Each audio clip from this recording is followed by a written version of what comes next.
राम राम मंडली, नमस्कार साथियों, स्वागत है आप सबका मेरे इस नए वीडियो में। और मैं नानो राजपूत। आज मैं आपको एक कोई कहानी नहीं सुनाने वाला, आज मैं आपको एक सच्चाई दिखाने वाला हूँ। एक ऐसी सच्चाई जो हम जानते सभी है लेकिन मानना नहीं चाहते। क्या हम सच में आजाद हैं?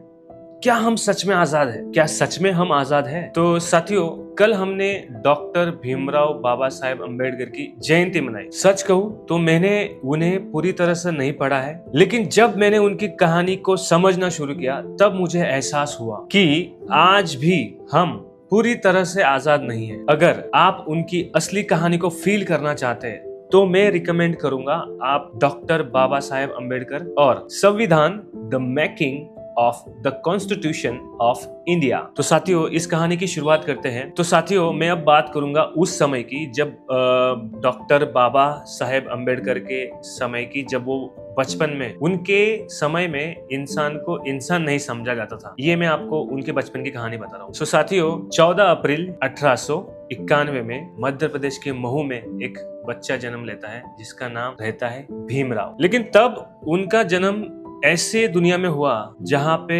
उन्हें इंसान नहीं अछूत समझा जाता था। अछूत समझा जाता था। अछूत, जहाँ उन्हें इंसान नहीं अछूत कहा जाता था। अछूत। दोस्तों, उन्हें क्लास के अंदर बैठने नहीं दिया जाता था। उन्हें दरवाजे के बाहर या दरवाजे पे ही बैठने की अनुमति मिलती थी। और तो और टीचर लोग उनको छूते तक नहीं थे। और सबसे दर्दनाक क्या था? वह था पानी।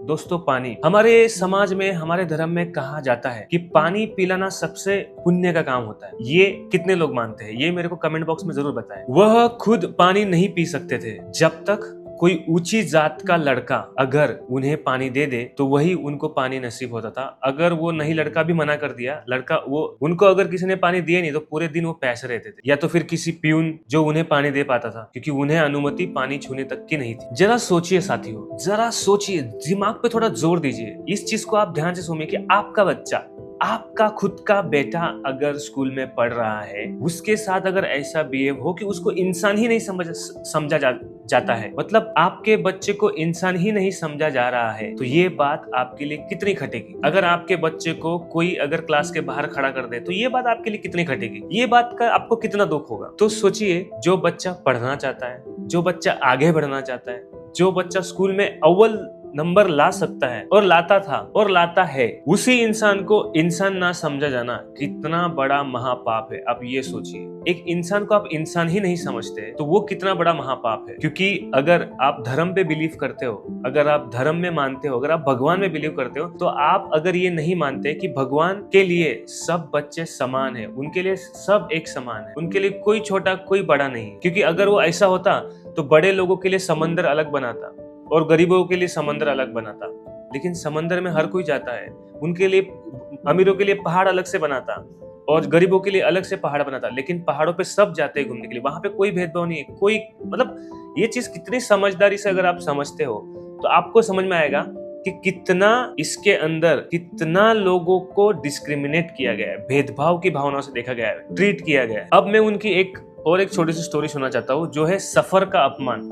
रास्ता भी उनका नहीं है। तो एक बार वह अपने भाई बहन के साथ गांव जा रहे थे। उन्होंने भाड़े पे गाड़ी, जो बैलगाड़ी आती है ना अपने गांव में, वह बैलगाड़ी भाड़े पे ली। अब सोचिए कि जो इंसान किसी चीज का भाड़ा दे रहा है तो उसका अधिकार है ना उसको इस्तेमाल करने का। लेकिन जैसे ही बैलगाड़ी वाले को पता चला कि यह छोटी जाति से, यह इंसान छोटी जाति में जन्मा है, सिर्फ एक कारण कि यह इंसान छोटी जाति में जन्मा है, उस गाड़ी वाले ने उनको रास्ते पे ही छोड़ दिया। न खाना, न पीना, न खाना, न पानी, न कोई मदद। ये सब उन्हें इसीलिए झेलना पड़ा क्योंकि वह एक छोटी जाति में पैदा हुए। इसी दर्द से उनके अंदर आग ने जन्म लिया। कहते हैं नॉलेज इज अ पावर, लेकिन यही दर्द उनकी ताकत बन गया। उन्होंने डिसाइड कर लिया कि अगर मुझे सम्मान नहीं मिल रहा है तो मैं खुद को इतना काबिल बनाऊंगा, इतना मेहनत करूंगा, इतना पढ़ लूंगा कि दुनिया उन्हें भूल नहीं पाएगी। उन्होंने पढ़ाई को अपना हथियार बनाया। फिर उनके जीवन में एक ऐसा पल आया जहाँ पे उनके साथ इंसानों जैसा बर्ताव हुआ। जब वह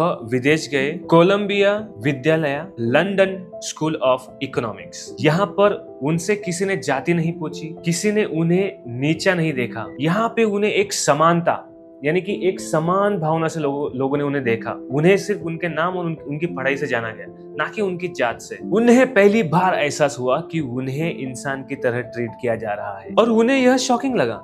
उन्हें यह लगा कि यहाँ पे सबको एक समान देखा जाता है, यहाँ पे सबको एक समान व्यवहार किया जाता है, एक समान ट्रीट किया जाता है, लेकिन यह भारत में क्यों नहीं है। और उनके लिए यह देखना शॉकिंग था। तो उन्हें बार बार यही सवाल आता था कि यहाँ पे तो सब बराबर है, कोई ऊंच जात, कोई धर्म जिनको मानना है वो मान ही रहे। लेकिन जब इंसान बाहर निकलता है, सोशल होता है, स्कूल में जाता है, कॉलेज में जाता है, यूनिवर्सिटीज में जाता है, काम करने जाता है, तो वहां पे उसकी जात धर्म नहीं देखते, वहां पे सिर्फ उसकी काबिलियत देखते हैं, वहां पे सिर्फ उसका टैलेंट देखते हैं। फिर इतने अनुभव के बाद भारत वापसी, फिर उन्हें वही दर्द और वही पीड़ा देखने मिली। जब वह भारत में वापस आए तो उन्होंने एक बहुत अच्छी नौकरी ज्वाइन की, लेकिन उनके साथ लोग अच्छा व्यवहार नहीं करते थे, लोग उनके बाजू में तक नहीं बैठते थे, और उनके साथ तो खाना खाना तो इम्पॉसिबल है, और किराए पे उनको घर भी नहीं मिलता था। तो एक बार उन्होंने क्या किया कि फेक आइडेंटिटी के साथ उन्होंने होटल बुक की, और उस होटल वाले को जब पता चला कि ये आइडेंटिटी इनकी नहीं है, क्योंकि उन्हें मिल ही नहीं रहा था घर। आदमी जब कुछ चीज का जुगाड़ कर रहा है, नहीं हो रहा है, भाई ईमानदारी से बता रहा है, तो भी लोग नहीं एक्सेप्ट कर रहे, तो दूसरा रास्ता तो निकालना ही पड़ता है ना। जैसे कहते हैं ना कि डब्बे में से उंगली से अगर घी निकालना है तो कभी कभी उंगली सीधे से नहीं आता ना, टेढ़ा करना पड़ता है। तो हर रास्ता इंसान अपने जीवन में अपनाता ही है, टेढ़ा रास्ता अपनाता ही है, ताकि वो अपना काम सही से कर पाए, ताकि सुचारू रूप से उसका काम चलता रहे। लेकिन जैसे उनको पता चला, उनको उस होटल से बाहर निकाल दिया। फिर साथियों, यही से उनकी लड़ाई शुरू होती है सिस्टम के साथ। अब वो चुप नहीं रहे, उन्होंने आंदोलन किया, उन्होंने लोगों को एजुकेट किया और समाज को चैलेंज किया, और कहा कि आपको फ्रीडम कोई नहीं देगा, आपको फ्रीडम लेनी पड़ेगी। फिर वह समय आया जब संविधान की आंधी आई, फिर वह समय आया संविधान जो असली क्रांति लाता है। फिर आया वह समय जब उन्हें भारत का संविधान बनाने की जिम्मेदारी दी गई। साथियों, उन्होंने एक ऐसा सिस्टम बनाया जहां पे सब बराबर है, सब इक्वल है, जहां डिस्क्रिमिनेशन ही इलीगल है। यानी कि अगर आप किसी को भेदभाव की भावना से बात करते हैं, देखते हैं, या किसी को प्रताड़ित करते हैं, तो वह इलीगल माना जाता है। आज की डेट में कितने लोगों को यह बात पता है कि अगर आप किसी के साथ भेदभाव करते हो तो वह इलीगल एक्टिविटी है, क्योंकि लोग तो जो संविधान है उससे उनका दूर दूर तक कोई नाता नहीं है। तो हमें पता ही नहीं है संविधान है क्या, जहां हर किसी को अधिकार है। फिर उनके जीवन में एक ऐसा समय आता है जहां पे वो एक बहुत बड़ा डिसीजन लेते हैं, बहुत बड़ा डिसीजन, जो है धर्म परिवर्तन का। 1956 में उन्होंने बौद्ध धर्म अपनाया, क्योंकि वह ऐसी जगह जीना चाहते थे जहां पे उन्हें इंसान समझा जाए, इंसान, ना कि अछूत। क्योंकि हमारे समाज ने अछूत को तो एक कीड़े मकोड़े की तरह ट्रीट करने का निर्णय ले ही लिया है, तो उसमें तो जीना तो इम्पॉसिबल है, क्योंकि लोग जब इंसान को इंसान ही नहीं समझेंगे तो हम वहां पे कैसे इंसान की तरह रह पाएंगे। जैसे मैंने मेरे प्रीवियस वीडियो में आपको कहा था कि एक बीज को अगर कांच के डब्बे में आप रखते हैं तो वह सुरक्षित रहता है, सेफ है, लेकिन वही बीज अगर जमीन में बोता है, जमीन में गड़ता है, मिट्टी में मिल जाता है, तो वह एक पेड़ बन के बाहर आता है। तो वही इंसान की भी एक कहानी है। अगर वह सेफ जोन में रहेगा तो वो सेफ है, बट लेकिन जब तक वो चैलेंजेस नहीं लेगा, जब तक वो अपने आप को जमीन में विरह ना कर दे, उसका विलय ना कर ले, फिर उसके बाद जो उसके अंदर से निकलेगा, जो उसके बाद जो वो बन जाएगा एक्सपीरियंस के बाद, तो वो उसका एक अलग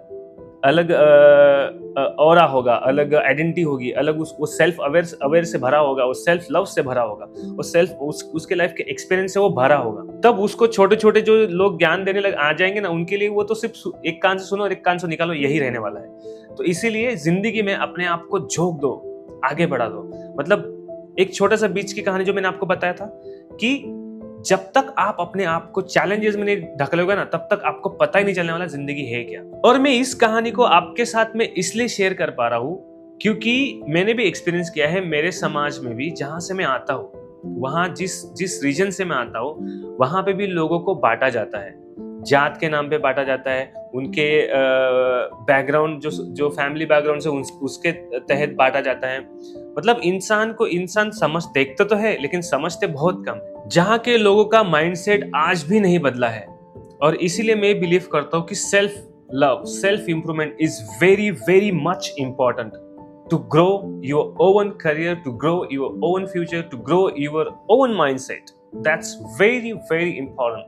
I would say self belief is everything, क्योंकि मेरा मानना है कि सेल्फ लव, एक्सेप्टेंस, यही आपकी ग्रोथ है। और इंडिपेंडेंट होना आपको आपकी लाइफ के डिसीजंस लेने में आपको पावर देता है। आप इंडिपेंडेंट नहीं होगे तो आप अपनी लाइफ में डिसीजन कभी खुद नहीं ले सकते। आपको हमेशा दूसरों पे ही रिलाई रहना पड़ेगा, दूसरे पे ही डिपेंड रहना पड़ेगा। तो मेरा ये सवाल है कि क्या आप सच में आजाद हैं? जब आप खुद बदलते हो तभी दुनिया बदलती है। ये बात जरूर याद रखिए दोस्तों, कि आप चाहते हो कि दुनिया ऐसी हो, दुनिया वैसी हो, लेकिन आप दुनिया को नहीं बदल सकते। आपको खुद को बदलना होगा, क्योंकि जो दुनिया आप चाहते हो ना, अपनी आंखों के सामने देखना। पहले आप बन जाओ ना, पहले आप जब बदलोगे तभी आप दुनिया वैसे देख पाओगे। अगर आपको सच में बदलना है तो खुद को जानो, खुद को पहचानो, खुद के ऊपर भरोसा करो, तभी आप बदलती हुई दुनिया के रास्ते में चल सकते हो। क्योंकि changes is a nature of the world, ये कहा जाता है। बदलाव ही संसार का नियम है। जब आप बदलेंगे तो ही ये दुनिया आपके लिए बदलने वाली है। साथियों, अगर यह वीडियो आपको पसंद आया हो तो लाइक करिए और कमेंट में मुझे बताइए आई चूज अ ग्रोथ। अगर आप अपनी लाइफ में ग्रोथ चूज करते हैं तो कमेंट बॉक्स मुझे जरूर बताइए और वीडियो को शेयर करें। और एक चीज, कंफर्ट जोन में रहोगे तो सेफ रहोगे, लेकिन चैलेंजेस अगर लोगे तो आजाद रहोगे। तो अभी की वीडियो में फिलहाल इतना ही। मिलते हैं अगले वीडियो में एक नई स्टोरी के साथ। तब तक के लिए धन्यवाद, शुक्रिया, नमस्कार।